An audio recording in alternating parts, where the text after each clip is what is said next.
President Trump yesterday raising eyebrows at the White House while posing with top military leaders for a photo op, saying the moment represents the calm before the storm. But then the president refused to give any further explanation. Watch.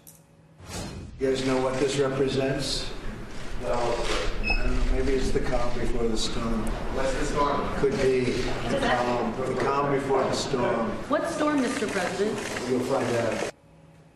So what storm? Let's bring in former Air Force Assistant Vice Chief of Staff. He's Lieutenant General Tom McInerney to get to the bottom of this. So, General, good to see you. Good to see you, Liz. What is the president referring to?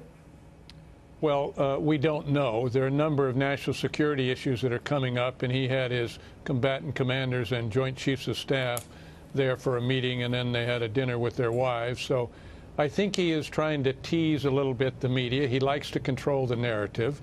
And so he threw it out, and he's now controlling the narrative because we're talking about it. So could it be anything to do with the president decertifying the Iran nuclear deal next week?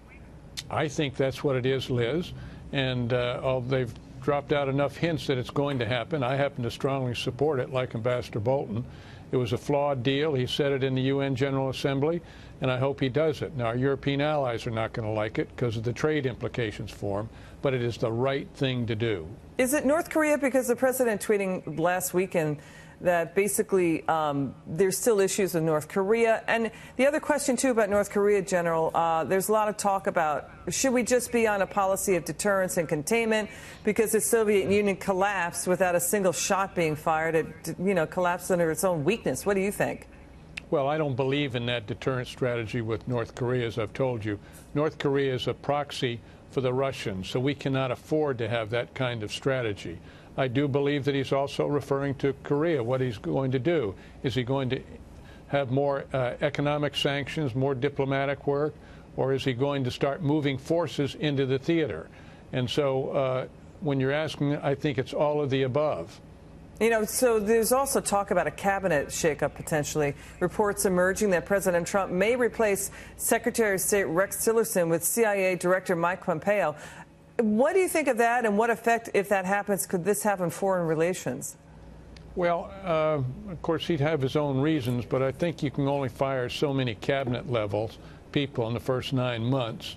I think Secretary Tillerson did a very good job last Wednesday on requiting himself. And so we'll have to wait and see, but that could be it.